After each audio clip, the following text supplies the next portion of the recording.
ઓમ શ્રી ગણેશાય નમઃ. ઓમ નમો ભગવતે વાસુદેવાય નમઃ. નમસ્કાર મિત્રો, સ્વાગત છે તમારું અમારી યુટ્યુબ ચેનલ ત્રિનેત્ર ભક્તિમાં.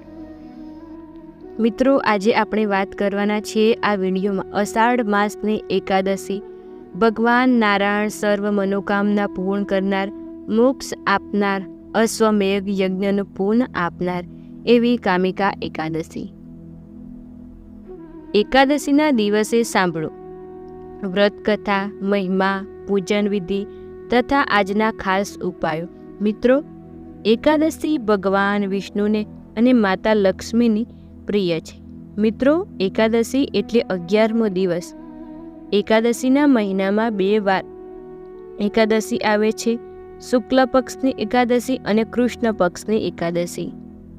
આજે આપણે જાણવાના છીએ અષાઢ માસની કૃષ્ણ પક્ષની એકાદશી એવી કામિકા એકાદશી વિશે. એકાદશીની તિથિનું સનાતન ધર્મમાં ખાસ મહત્વ છે.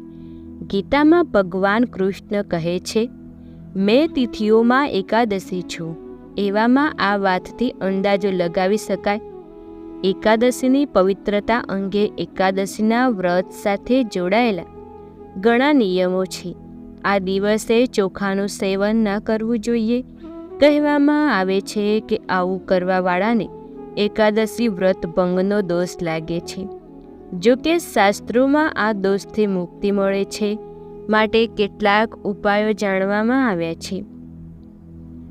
એકાદશીના દિવસે ભૂલથી ચોખાનું સેવન થઈ જાય તો શું કરવું જોઈએ? એકાદશીના દિવસે ચોખાનું સેવન થઈ જાય, વાસ્તવમાં એકાદશીના દિવસે ચોખાનું ખાવાનું ટાળવું જોઈએ. એની પાછળનું ધાર્મિક કારણ એ છે, એકાદશીનું વ્રત મનની ચંચળતાને દૂર કરવા માટે રાખવામાં આવે છે અને આ દિવસે રાંધેલા ભાત ખાવાથી મન વધુ ચંચળ બને છે. એવું પણ કહેવાય છે કે જેવો ખોરાક તેવું મન. ચોખામાં પાણીનું તત્વ પ્રબળ હોય છે. આવી સ્થિતિમાં જ્યારે એકાદશી વ્રતના દિવસે ચોખાનું સેવન કરવામાં આવે, મન અને મગજની વધુ અસર થાય છે. એટલા માટે કહેવાય છે કે એકાદશીના દિવસે ચોખાનું સેવન ના કરવું જોઈએ.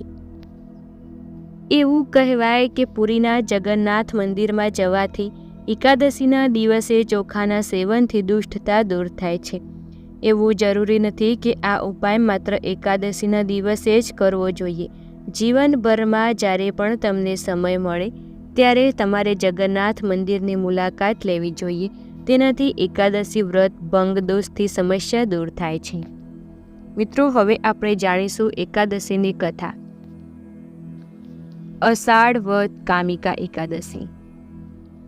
યુધિષ્ઠિરે પૂછ્યું કે હે વાસુદેવ, હવે મને અષાઢ વદ એકાદશીનું નામ શું છે અને તેના પ્રકારો શું છે? શ્રી કૃષ્ણએ કહ્યું, હે રાજન, પૂર્વ નારદના પૂછવાથી જે વ્રત બ્રહ્માએ કહેલું છે અને જે પાપોને નાશ કરનારું છે તે ઉત્તમ વ્રત કહું તો તમે સાંભળજો. બ્રહ્માએ કહ્યું, હે નારદ, અષાઢ વદ એકાદશીનું નામ કામિકા છે. તેથી કથા સાંભળવાથી વાજપેય યજ્ઞનું ફળ થાય છે. તે દિવસે લક્ષ્મીપતિ નારાયણ ભગવાનનું પૂજન, ધ્યાન અને યજ્ઞ કરે છે. તેને જેટલું ફળ પ્રાપ્ત થાય છે તેટલું જ એકાદશીના દિવસે વિષ્ણુના પૂજનથી ફળ પ્રાપ્ત થાય છે. હે નારદ, કામિકા એકાદશીથી ઉત્તમ, પવિત્ર અને પાપનો નાશ કરનારું બીજું કોઈ વ્રત નથી. એકાદશીના દિવસે રાત્રિમાં જાગરણ કરવું. આ વ્રત કરવાથી ભયંકર યમ જોવા પડતા નથી, તેની દુર્ગતિ થતી નથી અને નીચ યોનિઓમાં જન્મ નથી લેવો પડતો. એવી કામિકા એકાદશીના વ્રતથી જ યોગીઓને મોક્ષ મળ્યો છે. એટલા માટે એ વ્રત શ્રમ લઈને પણ નિયમથી કરવું જોઈએ. જે માણસ તુલસી પત્રથી શ્રી હરિનું પૂજન કરે છે તે માણસ પાપથી લેપાતો નથી. 1 બાર સોનું અને 4 બાર રૂપ આપવાથી જે ફળ થાય છે તે ફળ તુલસી પત્ર વડે શ્રી હરિનું પૂજન કરવાથી થાય છે.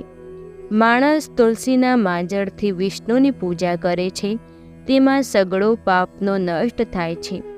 તુલસીના દર્શન, સ્પર્શ કે વંદન કરવાથી સર્વ રોગોનો નાશ થાય છે. વિષ્ણુના ચરણમાં તુલસી ચડાવવાથી મોક્ષ થાય છે. તેવા તુલસીને હું નમસ્કાર કરું છું. જે માણસ એકાદશીના દિવસે શ્રી કૃષ્ણ પાસે દીવો રાખે છે તેને સ્વર્ગમાં રહેલા પિતૃદેવો અમૃતથી તૃપ્ત થાય છે અને તે સૂર્યલોકમાં જાય છે. હે યુધિષ્ઠિર, મેં તમારી પાસે આ કામિકા એકાદશીનો મહિમા કહી સંભળાવ્યો. આ એકાદશીનું વ્રત અવશ્ય કરવું, કારણ કે આ એકાદશી વ્રત બ્રહ્મ હત્યાનો નાશ કરનારી, સર્વ પાપોને હરનારી, ગર્ભ હત્યાને મટાડનારી, મોટા પુણ્યને આપનારી અને સ્વર્ગમાં પહોંચાડનારી છે. જે માણસ આ એકાદશીનું મહાત્મ્ય શ્રદ્ધાથી સાંભળે છે અથવા પાઠ કરે છે તે સર્વ પાપોથી મુક્ત થઈ વૈકુંઠ ધામને પામે છે. એવી રીતે બ્રહ્મવૈવર્ત પુરાણમાં કહેલું છે. મિત્રો, વિડીયો પસંદ આવે તો વિડીયોને લાઈક, શેર, કમેન્ટ કરો અને ચેનલમાં નવા હોય તો ચેનલને સબસ્ક્રાઈબ કરો. ધન્યવાદ.